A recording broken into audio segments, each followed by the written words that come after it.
श्री राधे माँ के बिहारी लाल की जय। आज का विषय है संध्या करें और संध्या ना करने से क्या दोष है। तो इसमें लिखा है संध्या एन विज्ञाता संध्या एन उपासिता जीव मानो एक शुद्धो मृता स्वाचा विजायते। जिससे संध्या का ज्ञान नहीं किया है, जिसने संध्या की उपासना नहीं की है, गायत्री जपादि नहीं किया है, वह द्विज जीवित रहते हुए भी शूद्र के समान है और मृत्यु के बाद कुत्ते आदि की योनि को प्राप्त होता है। ब्राह्मण क्षत्रिय वैश्य आदि संध्या नहीं करे तो अपवित्र है और उन्हें किसी पूर्ण कर्म करने का फल प्राप्त नहीं होता है। संध्या हेनो सुशील नित्य नह सर्व कर्मसु यदन्यत कुरुते कर्म न तस्य फलभाग है ना।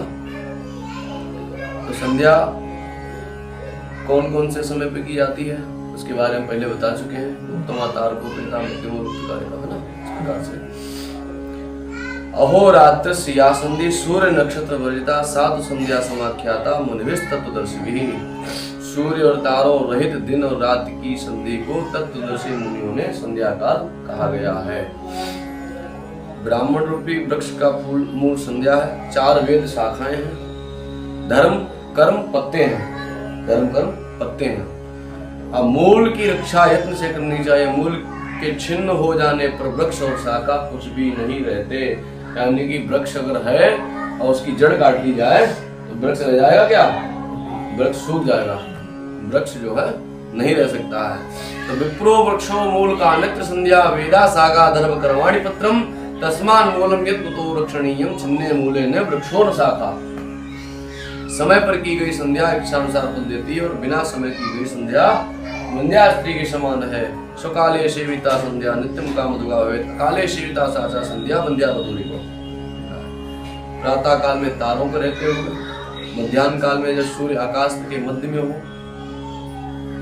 सायंकाल में सूर्यास्त से पहले। इसी तरह 3 प्रकार की संध्या करनी चाहिए। प्रातः संध्या सन नक्षत्राम मध्याह्ने मध्य भास्कराम सूर्याम पश्चिमाम संध्या कृष्णा संध्या उपासते। सायंकाल में पश्चिम की तरफ मुख करके दिशा का भी बताया गया है कि आप संध्या तीनों कालों की कर रहे हो तो कौन कौन दिशाओं की तरफ हम मुंह करके बैठेंगे, हमारा मुख की कौन सी दिशा की तरफ होना चाहिए। सायंकाल पश्चिम की तरफ हो जब तक तारों का उदय ना हो। यानी कि सूर्यास्त से पहले आप बैठ रहे हो संध्या आदि कर्म के लिए, तो जब तक तारों का उदय न हो जाए तब तक आप बैठे रहो। प्रातः काल की पूर्व की ओर मुंह करके बैठते हैं जब तक सूर्य का दर्शन न हो जाए तब तक। हाँ, तब तक जब करता रहे। जपन्नासीत सावित्रीन प्रत्यगाता रकोदया संध्याम प्राक प्रातरेव ही तिष्ठेदा सूर्य दर्शना। गृहस्थ तथा ब्रह्मचारी गायत्री की आदि में उनका उच्चारण करके जप करें। गृहस्थ तथा ब्रह्मचारी,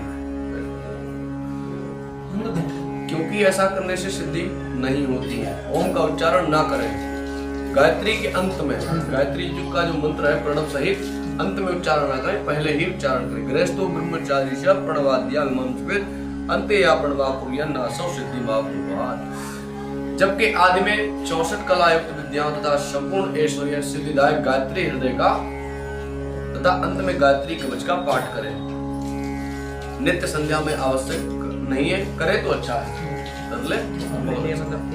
चतुष्षष्टि कला विद्या सकले ऐश्वर्य सिद्धिदा जपानन्ते च हृदयम जपान्ते कवचम पठे। घर में संध्या वंदन करने से, अब संध्या कहाँ करें तो कितना लाभ होता है, स्थान का विशेष महत्व संध्या कि घर में संध्या वंदन करने से 1 गुना फल मिलता है। 1 गुना, जितना करोगे उतना ही मिलेगा। गौशाला में कर रहे हो, यहाँ गौ बंदी हो, गौशाला में 100 गुना मिलता है। नदी के किनारे 1 लाख। गृहेषु तत्समा संध्या गोष्ठे सद्गुणा सत्ता नद्याम सद्गुणा प्रोक्ता अनंता शिव सन्निधौ। घर में संध्या वंदन करने से 1 गुना, गौस्थान में 100 गुना, नदी किनारे जैसे गंगा यमुना गोमती कोई ऐसी पूर्ण नदियां हो उनके किनारे करने से 1 लाख गुना, तथा शिव के समीप करने से अनंता शिव सन्निधौ अनंत गुना फल देता है। शिव के सामने अगर शिव के समक्ष शिव वो नहीं, शिव मंदिर होना चाहिए, प्राण प्रतिष्ठित मंदिर शिवलिंग हो। ये नहीं कि घर में आपने पाषाण रूप में शिव जी विराजमान कर दिए, आप उनके सामने कर रहे हो तो उनका कोई मतलब नहीं है।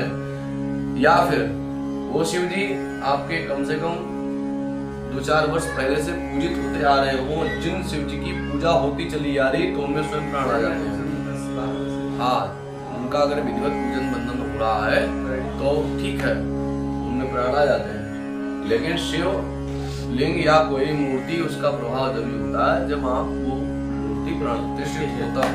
ठीक है। और क्या बताया गया है कि पाद शेषम पीत शेषम संध्या शेषम तथैव च शून्य मूत्र समम पीत्वा चांद्रायणम चले। अब क्या करना चाहिए? पैर धोने से और पीने से और संध्या करने का बचा हुआ जो जल है, ये जो जल है कटोरी में, ये क्या होता है? स्वान के मूत्र के तुल्य हो जाता है। बचा हुआ इसमें पात्र में बच गया है।